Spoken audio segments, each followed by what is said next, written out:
বৃন্দাবন জঙ্গলটি ছিল বিশাল বড়। এই বিশাল বড় বনে ছিল নানান পাখির বসবাস। পাখিরা সবাই বেশ মিলেমিশেই থাকতো। সেই বনে টুনির বাড়িও ছিল বেশ অনেকটা দূরে। পাখিরা এক জায়গা থেকে অন্য জায়গায় গেলেও টুনির বাড়ির পেছনে পাখিদের তেমন কোনো যাতায়াত ছিল না।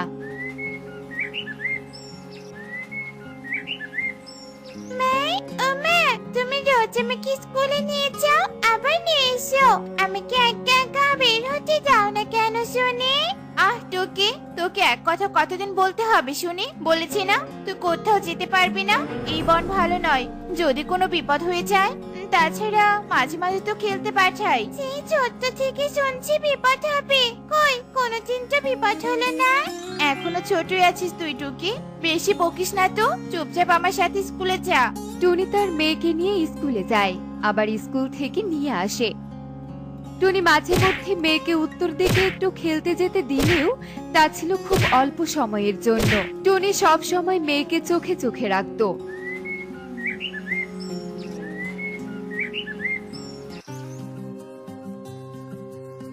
আইজি কোপাইজন, তুই কোথায় যাচ্ছিস রে? খেলতে বলছি। শোন, আগামীকাল যে স্কুল বন্ধ, তাই চল আমরা আমাদের বাড়িতে পুতুল দিয়ে খেলবো। আমার অনেক খেলনা আছে। তুই আমাদের যতই খেলনার লোক দেখাস না টুকি, আমরা তোদের বাড়ির ওই দিকে যাবো না। মা বলেছে তোদের বাড়ির ওই দিক একদম ভালো না। আমি তো মা বলেছি রে কুহু, তাই আমি খেলতে যাবো না। সানাদের এমন কথা শুনে টুকি ভীষণ মন খারাপ করে। অন্যদিকে টুনি মেয়েকে বুঝিয়ে শুনিয়ে বাড়ির দিকে নিয়ে আসতে থাকে। সবাই আমাদের বাড়ির পেছন দিকটাতে কেন খারাপ বলে মা? কেন সবাই অনেক ভয় পায়? কোন রহস্য লুকিয়ে আছে? সবকিছুতে কৌতূহল থাকা ভালো নয় টুকি। আমি নিজেও জানি না কি আছে ওই জঙ্গলে। পাখিদের মুখে শুনেছি ওই বনে ভূত থাকে। মায়ের মুখে ভূতের কথা শুনে ছোট্ট টুকি বেশ ভয় পেয়ে নড়ে চড়ে ওঠে, আর টুকির মুখে নানান কৌতূহলের ছাপ দেখা যায়। এরপর তারা বাড়িতে চলে আসে। মা বলেছিল ওই দিকটা নাকি ভূত আছে। গভীর জঙ্গলের কারণে ভালোভাবে কিছু দেখতেও পারছি না। সত্যি কি ওখানে ভূত আছে? ভূত দেখতে কেমন হয়? একবার গিয়ে দেখবো কি? মা তো বাড়িতে নেই। ছোট্ট টুকি মায়ের এমন অনুপস্থিতিতে কৌতূহলী মন নিয়ে উড়ে যায় সেই গভীর জঙ্গলে। সেই জঙ্গলে এসে টুকি বেশ অবাক হয়ে যায়। এ এত বড় তরমুজ, আবার নতুন তরমুজ। এই গাছ কে রোপণ করলো? এদিকে তো কেউ আসে না। যাই হোক, আমি একে তরমুজ খেয়ে নেই। এই ছুবে না, ছুবে না এই তরমুজ, ছুবে না। চলে যাও বলছে এখান থেকে, চলে যাও। তুমি তোমাকে তো দেখতে পাচ্ছি না। কোথায় তুমি?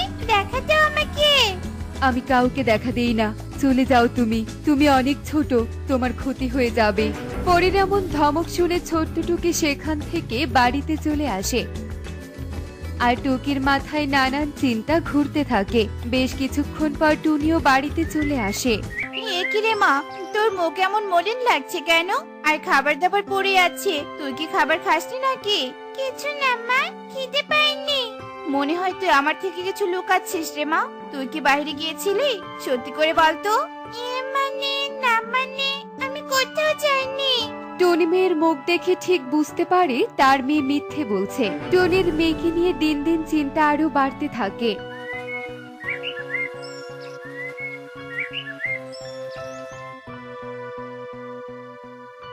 হে কি, তুমি আবার চলে এসেছো?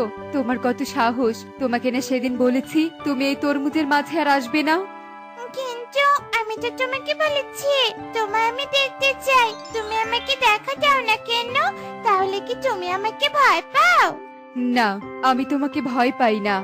তাহলে আমাকে দেখা দাও, তোমাকে দেখে আমি চলে যাব। বুঝেছি, তুমি বেশ সাহসী। তুমি আমাকে না দেখে যাবে না। শোনো, ঠিক 3 দিন পর তুমি এসো, আমায় দেখতে পাবে। অজানা কণ্ঠ শুনে টুকি বেশ খুশি হয় আর তাড়াতাড়ি করে বাড়িতে আসে। টনি, এই টনি, শুনে চাই দিকে। হ্যাঁ বলো দিদি। শোন, তোর বাড়িটা আর কবে ওখান থেকে সরিয়ে আনবি বলতো? তোর কি ভয় করে না ওইদিকে যদি তোর ছোট্ট মেয়েটার কোনো ক্ষতি হয়? আজকাল তো দেখছি তুই অনেক ব্যস্ত থাকছিস। হ্যাঁ দিদি, আমারও মেয়েটাকে নিয়ে অনেক চিন্তা হয় অমন ভুতুরে জায়গায় থাকতে। কিন্তু কি করব বলো, ওই বাড়ি যে আমার অনেক পুরনো, এছাড়াও অন্য জায়গায় বাড়ি করার মতো টাকাও নেই আমার। বুঝেছি, তাহলে মেয়েকে নিয়ে সাবধানে থাকিস টনি। সুখী টুনির সাথে কথা বলে সেখান থেকে চলে যায়। এদিকে টুনিও বাড়িতে চলে আসে। দেখতে দেখতে 3 দিন হয়ে যায়। টুকিও সেই অজানা কণ্ঠের সন্ধানে আবারও জঙ্গলে চলে যায়। কোথায় তুমি? আমি যে চলে এসেছি, দেখা দাও, আমাকে দেখা দাও। টুকির কথা শেষ না হতেই সেখানে একটা পরী চলে আসে। আর এত সুন্দরী পরীকে দেখে টুকি বেশ অবাক হয়ে যায়। ও মা, তুমি তাহলে একটা পরী? আর এই নতুন তরমুজ গাছগুলো তোমার? না ছানা, আমি এগুলো পাহারা দেই। আমাকে যে এই গন্ডির বাইরে যাওয়া বারণ। এক ডাইনি তরমুজ চাষ করেছে আর আমাকে এর প্রহরী বানিয়েছে। কি বলছো কি পরী? আমি তোমার কথায় তো কিছুই বুঝতে পারছি না। আমাকে সাপটা খুলে বলো তো। বলছি, তবে শোনো। এই বনটা তো দেখছি ভীষণ সুন্দর, কত সুন্দর ফুল ফল। আহা, আরে দূরে ওটা কি? তরমুজ গাছ। বেশ তরমুজ ধরে আছে তো, যাই দেখি তো গিয়ে।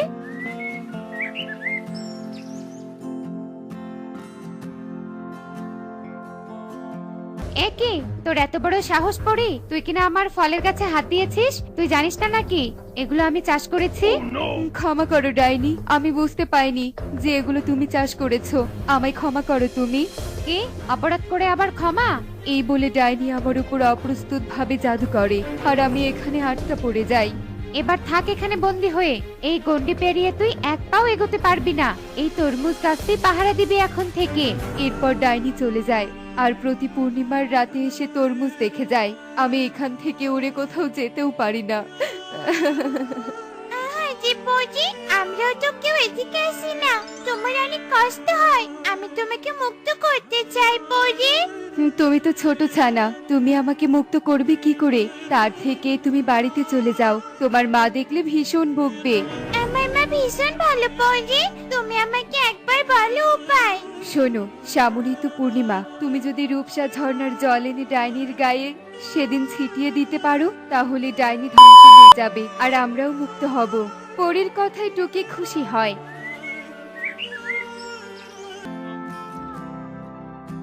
আর বাড়িতে আসে। একে মা, তুমি এসেছো? হ্যাঁ, আর না এলে তো জানতে পেতাম না রে মা যে তুই বাড়িতে নেই। কোথায় ছিলে এতক্ষণ বল আমাকে। এরপর টুকি তার মাকে সব কথা খুলে বলে। কি, তুই ওদিকে গিয়েছিলি? তোর এত বড় সাহস, আমার কথা অমান্য করেছিস? এভাবে কেন বলছো মা? আমি না গেলে তো পরে অসহায়দের কথাও জানতে পারতাম না। তুমি পরীকে সাহায্য করবে না মা? তুমি তো বলেছিলে অন্যকে সাহায্য করতে হয়। টুকির কথায় টুনি রাজি হয় আর পরীকে সাহায্য করতে চায়। এভাবেই পূর্ণিমা চলে আসে। তারা মা মেয়ে যায় রূপসা ঝর্ণার পানি আনতে। বাবা, আমার তরমুজ জমির তরমুজ বেশ ভালো দেখতে হয়েছে। হ্যাঁ রে পড়ি, ভালোই দেখছি পাহারা দিয়েছিস। ভালোই হয়েছে তোর জাদু শক্তি সহ তোকে বন্দি করে। কিন্তু আজ যে পরি মুক্তি হবে শয়তান ডাইনি। এরপর টুনি ডাইনির উপর জল ছিটাতেই ডাইনি ধ্বংস হয়ে যায় আর পরি মুক্ত হয়ে মুক্ত আকাশে উড়তে থাকে। তোমাদের অনেক ধন্যবাদ পাখি, তোমরা আমাকে মুক্ত করলে। এতদিন কেউই এদিকে আসেনি। আজ থেকে তোমাদের আর কোনো ভয় নেই। আজ থেকে তোমরা এই তরমুজ গাছগুলোর তরমুজ খেতে পারবে। এরপর পরি তাদের উপহার আর ধন্যবাদ দিয়ে চলে যায়। এদিকে তারা মা মেয়ে বাড়িতে চলে আসে। এরপর পুরো বনে রাতের ঘটনা ছড়িয়ে পড়ে আর সবাই টুকির অনেক প্রশংসা করতে থাকে। দেখলে তো বন্ধুরা, শেষ ভালো যার সব ভালো তার। এমনই সব মজার মজার শিক্ষণীয় টুনি পাখির গল্প দেখতে আমাদের সাথেই থেকো। আর গল্পটি কেমন হয়েছে তা কমেন্টসে জানাতে ভুলো না কিন্তু। Bye bye. হীরাপুর বনে কমলা তার একমাত্র ছেলে কালুকে নিয়ে খুব সুন্দর দিন কাটাতো। কালু তাদের জমিতে চাষাবাদ করত আর কমলা ঘর সংসার সামলাতো।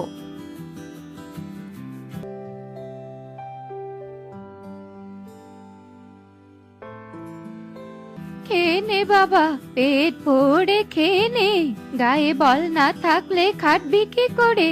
আমিও বুড়ো হচ্ছি, এবার ধীরে ধীরে তোকেই তো সব সামলাতে হবে। আরে মা, তুমি কোনো চিন্তা করো না, তোমার ছেলে এখন অনেক বড় হয়ে গেছে, এখন আমি সব সামলে নিতে পারবো। এসব কথা বলে তারা রাতের খাবার খেয়ে শুয়ে পড়ে। আর পরের দিন সকালে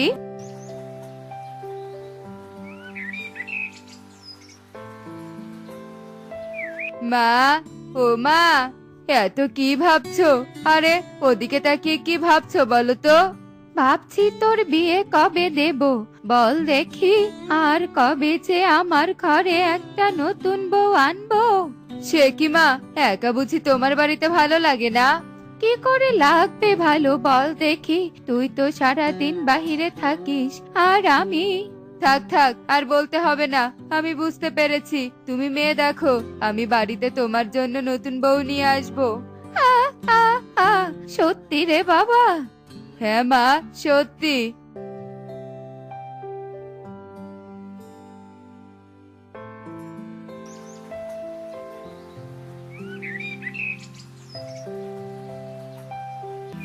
এরপর কমলা পরের দিন পাশের বনে মিনু বৃদ্ধার বোনের মেয়ে কাকুলিকে দেখতে যায়। কাকুলির মা মারা যাওয়ার পর থেকে মিনু বৃদ্ধাই তাকে বড় করে। কমলা আর কালু মেয়ে দেখতে যায়, আর মিনু বৃদ্ধা কাকুলিকে নিয়ে আসে আর বলে, আয় মা আয়, এসে বস এখানে। কে গো মেয়ে, কেমন আছো তুমি? ও ভালোই আছে দিদি, খারাপ কেন থাকবে? আমি জানি ও আপনাদের বাড়িতে গিয়ে খুব ভালো থাকবে। বলছি যে সব কথা কি আপনি বলবেন? ও কিছু বলবে না নাকি? আমি আসলে আমি ছবি আঁকতে খুব ভালোবাসি। ও মনে হয় ভয় পেয়েছে, তাই এমন তোতলাচ্ছে। না না মাসি, মিথ্যে কথা বলছে। আমি তো তোতলাই, ছোট থেকেই আমি এমন। মেয়ের বিয়ে দেওয়ার জন্য এমন করে মিথ্যে কথা বলছেন দিদি? মিথ্যে দিয়ে কোনো সম্পর্ক হয় না, জানেন না? এমন করো না, আর আমি বা কি করব বলো বাবা? মেয়ে আমার তোতলা, আর সেই কারণে কেউ ওকে বিয়ে করতে চায় না। বুড়ি বয়সে এই জ্বালা আমি আর সইতে পারি না। কিন্তু আপনার মেয়ে যে সব সত্যি কথা বলে দিল, তাই আপনার মেয়েকে আমি বিয়ে করব। হ্যাঁ রে কালু, তুই আমার সুযোগ্য ছেলে, আজ আবার প্রমাণ দিলি। এরপর 1 মাস পর কালু ও কাকুলির বিয়ে হয়ে যায়। কমলা ছেলে বৌমা নিয়ে ভরে ওঠে কমলার সংসার। বৌমা, আমার ছেলেটাকে কদিন দেখো, আর কালু তুইও বৌমার খেয়াল রাখিস। আসলে তোর বাবা মারা যাওয়ার পর থেকে কোথাও যাওয়া হয়নি, তাই বোনের বাড়িতে 2 দিন থেকে আসি। এরপর কমলা চলে যায়।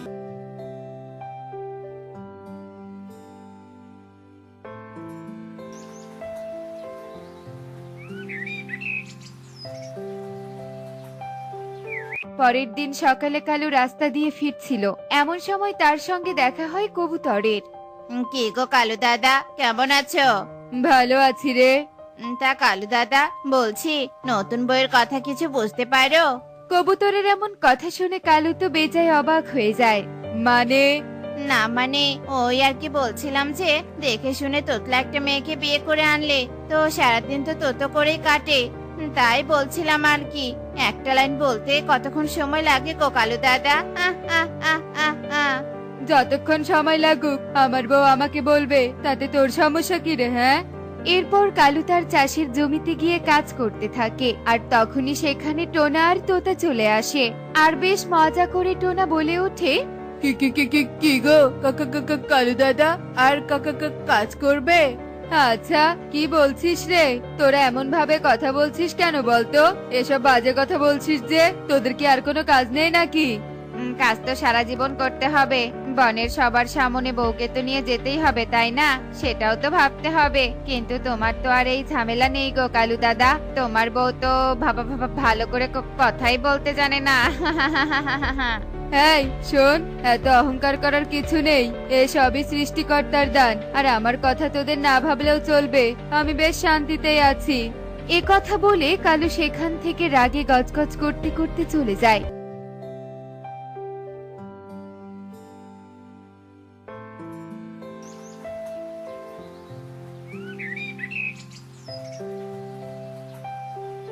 পরের দিন সকালে কালু আর কাকুলি রাস্তা দিয়ে হেঁটে হেঁটে যাচ্ছে।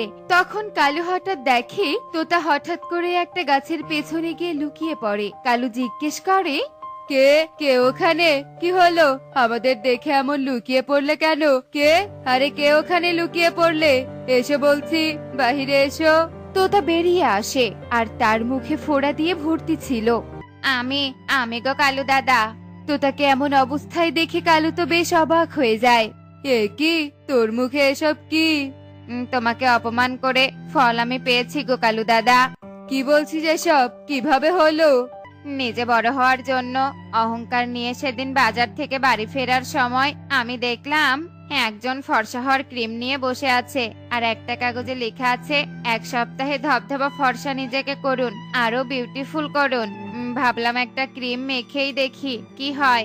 ওই একটা ক্রিম মেখেই যে আমার এত বড় সর্বনাশ হবে সেটা আমি কখনো ভাবতেও পারিনি। আচ্ছা ঠিক আছে, ডাক্তার দেখালি না কেন? ডাক্তার দেখেছে, বলে দিয়েছে এই মুখের ফোড়া আর ভালো হবে না। আরে টিয়েরও কি? না না, বউ সেদিন বাপের বাড়ি চলে গিয়েছিল, তাই ক্রিমটা এখনো মাখিনি, আর কপালটাও পড়েনি। আমি অহংকারে জ্ঞান হারিয়ে ফেলি। আজই বউ বাড়ি ফিরে আসবে, আমি এই মুখ নিয়ে ওর সামনে কি করে দাঁড়াবো? ওদের কথাবার্তা শুনে টোনাও সেখানে চলে আসে। টোনাও বেশ দুঃখ প্রকাশ করে। আমিও আর টুনির সাথে সংসার করব না। কেন? তোমাদের আবার কি হলো? আর হওয়া, এমন কাজ করেছিল টুনি হোঁচট খেয়ে পড়ে যায়। এখন তো সে বাচ্চাদের মতো কথা বলে। আরে ঠিক আছে, ওটা তো একটা দুর্ঘটনা, যে কারো সঙ্গেই ঘটতে পারে, তাই বলে সংসার করবি না? আরে সবাই সবসময় সব দিক দিয়ে সুস্থ থাকে না, সমস্যা সবারই থাকে, তাই বলেই কেউ কাউকে ছেড়ে যায় না। আয় দেখবি, রাস্তায় চলতে চলতে অনেক কিছুই দেখতে পাবি, আয়। এরপর তারা রাস্তায় হাঁটতে থাকে।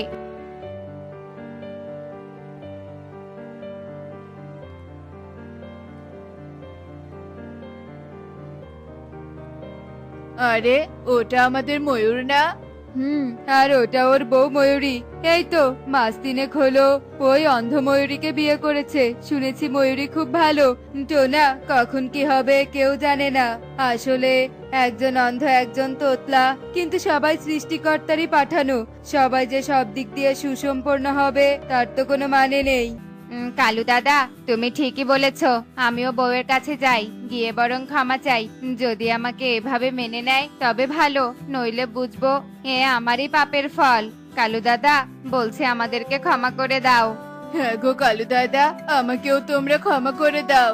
আরে না না, ক্ষমা চাইতে হবে না। তোরা যে নিজেদের ভুল বুঝতে পেরেছিস এটাই তো অনেক। বলছি এখন তবে আমরা আসি, তোরাও বাড়িতে যা, কেমন? ঠিক আছে, আসি তাহলে। টোনা আর তোতা ক্ষমা চেয়ে বাড়ির পথে চলে যায়, আর কালু ও তার বউ কাকুলি বাড়ির দিকে যায়। এরপর থেকে বনের সবাই একসাথে মিলেমিশেই সুখে দুঃখে সবাই সবার পাশে থাকে। বনের কেউ বিপদে পড়লে সবাই তাকে সাহায্য করে। এভাবে বনটা খুব সুন্দর হয়ে ওঠে।